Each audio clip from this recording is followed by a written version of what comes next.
So in the 1920s, the psychologist Lewis Terman conducted a really interesting study looking at kids that were identified to be a genius. And so he identified in the US about 1,500 of these kids, and then he followed them up for the next 30, 40 years to examine what their life course would look like. And in fact, we all expected that these kids, these genii were going to be outstanding success in every measure of life. And the results were fascinating. It's true, some did some amazing things. In fact, one of them even became a US president. But anyway, about a third of the kids did, really quite remarkable things. Another third of the kids were actually quite average. Not that that's a bad thing, but, it wasn't like they did these remarkable achievements or whatever.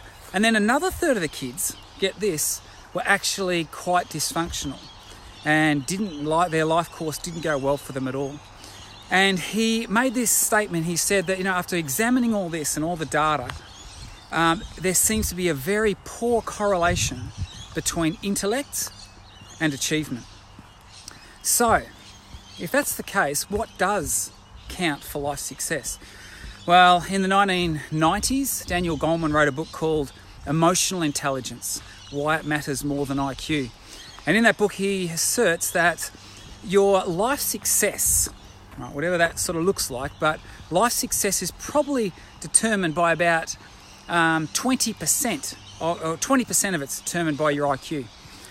80% relates more to how you can recognize and manage your own emotions and recognize and manage the emotions of others as well.